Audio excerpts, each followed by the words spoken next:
नमस्कार, मैं डॉक्टर नरेंद्र गुप्ता एक बार फिर स्वागत करता हूं।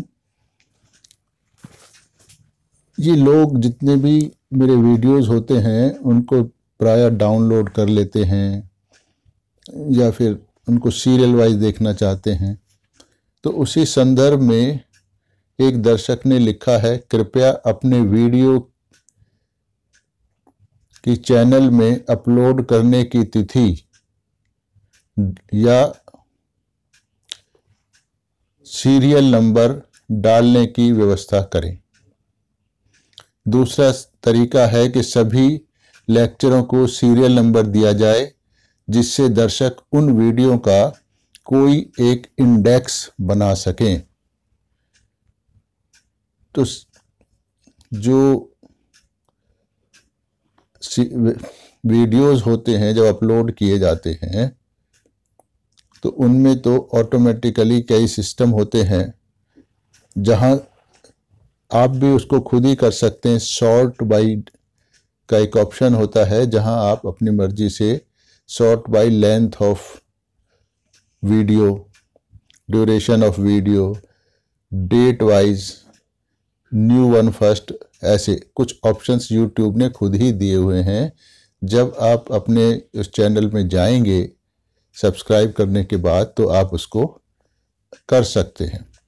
और मैंने इसको कोशिश की, अपने जो थंब इंडेक्स होता है, थंबनेल होता है जो हमारे वीडियो के ऊपर लगाया जाता है, उसकी पहचान के लिए उसमें डालने की कोशिश की, पर वो वर्कआउट नहीं हो पाता है क्योंकि वीडियो मैं कभी बनाता हूँ और उसको जैसे एक ही दिन में 3 वीडियो बनाए, यानी 3 वीडियो शूट करे और इस तरह इकट्ठे होते मेरे पास 30-40 वीडियो हो गए, लेकिन अपलोड फिर कोई कभी होगा कोई कभी होगा, तो उसमें वो सीक्वेंस रहने वाला नहीं है, वो मेरे लिए संभव नहीं है। इसलिए आप खुद ही अपने तरीके से जो आपको सूटेबल लगता है उसको आप बना लें, क्योंकि कोई बंदा कुछ वीडियो देखना चाहता है और दूसरे लोग दूसरी मेडिसिन के वीडियो देखना चाहते हैं। तो ये आप खुद कर सकते हैं अपनी सुविधा अनुसार। एक और दर्शक हैं, वो लिखते हैं, सर आपकी मदद के सहारे मैं धीरे धीरे रोगी से प्रश्न करके उसके मानसिक लक्षणों को लेने में सफल होने लगा हूं। यद्यपि मैं सही होम्योपैथी से अभी भी हजारों प्रकाश वर्ष की दूरी पर हूं, पर फिर भी मैं अपने अथक प्रयासों से आपके द्वारा दिए गए ज्ञान से स्वयं को प्रकाशवान करने का प्रयास कर रहा हूं। सर, मेरी समस्या है कि रोगी से बात करते करते मैं धीरे धीरे रोगी की मानसिक स्थिति को समझ तो जाता हूं, परंतु उस अवस्था को रूब्रिकों में नहीं बदल पाता हूं। इसलिए सही काम करने वाली दवाई का चुनाव नहीं कर पाता हूं। कृपया इस समस्या को दूर करने के लिए मेरी मदद करें। कृपया मेरी प्रार्थना स्वीकार करें। ये बहुत अच्छी बात है कि आप रोगी की मानसिक अवस्था को समझ जाते हैं। अब इसको रूब्रिक में कन्वर्ट करने के लिए जरूरी है कि जो हमारी रिपर्टरी में रूब्रिक दिए गए हैं कम से कम वो हमको याद होने चाहिए, मैक्सिमम फेमिलियर होने चाहिए हम रिपर्टरी से पूरी तरह से, कि कौन सा रूब्रिक हमको कहाँ पर मिलेगा। जब बार बार हम रिपर्टरी को पढ़ते हैं तो फिर हमें एक आइडिया हमारे दिमाग में हो जाता है कि ये रूब्रिक भी रिपर्टरी में मौजूद है। तो फिर हम कुछ रूब्रिकों को लेकर हर रोज 1 रूब्रिक, 2 रूब्रिक, 4 रूब्रिक, जितने भी आपकी क्षमता है उनको लेकर आप स्टडी करें, उनकी व्याख्या करने की कोशिश करें। व्याख्या करने का तरीका बड़ा आसान होता है कि सबसे पहले उस रूब्रिक, क्योंकि ये इंग्लिश में रिपर्टरी है, उस रूब्रिक का ट्रांसलेशन आप अपनी मातृभाषा में कर लें। तो मातृभाषा में ट्रांसलेशन करने से आपको समझ आएगा कि इस रूब्रिक का वास्तविक मतलब क्या है। वो आपके सिस्टम से, दिल, दिमाग, आत्मा सबसे जुड़ जाएगा। फिर उस एक एक शब्द जो उस रूब्रिक में प्रयुक्त हुआ है उसका डिक्शनरी में मीनिंग देखें, चाहे वो मीनिंग आपको पहले से आता है।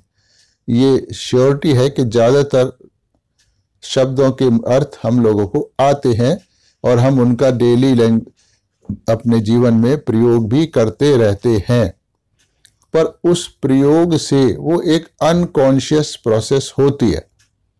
हमारे मुंह से ऑटोमेटिकली वो शब्द निकलते रहते हैं और जब सामने वाला कोई उन शब्दों का इस्तेमाल करता है तो फिर भी हम उसका मतलब समझ जाते हैं कि सामने वाला क्या कहना चाहता है, परंतु उसी शब्द को फिर हम रूब्रिक में बदल नहीं पाते हैं।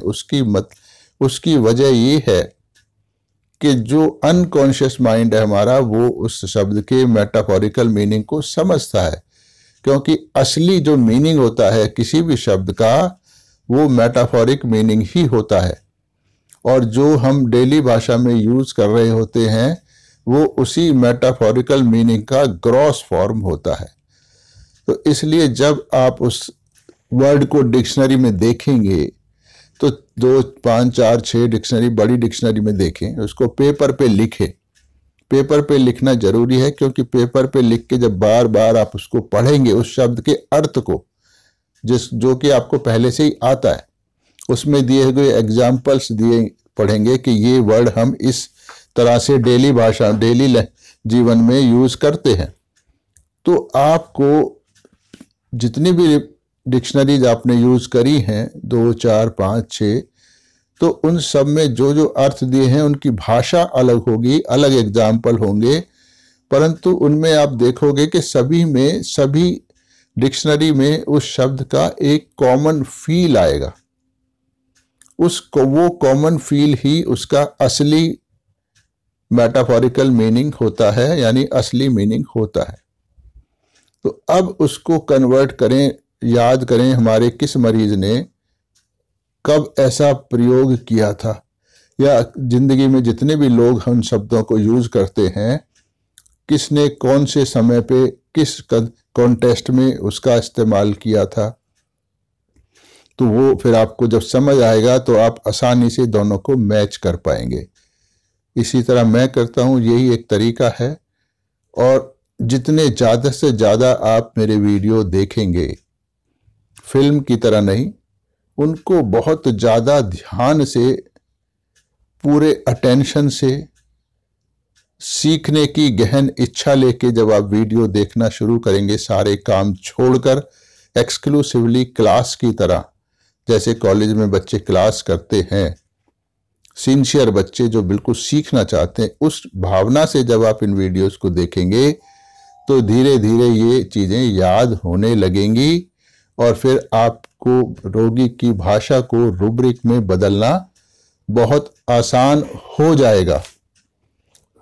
तो लेकिन एक दिन में नहीं होगा, आप सेमिनार करें, वेबिनार करें, हमारी जो भी बुक्स हैं उनको पढ़ें, ऑडोस्पेरी मैगजीन है उसको सब्सक्राइब करके पढ़ें।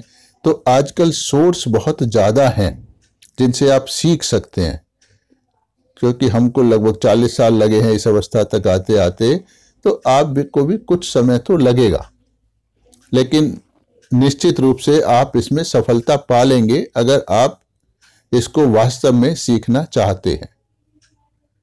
धन्यवाद।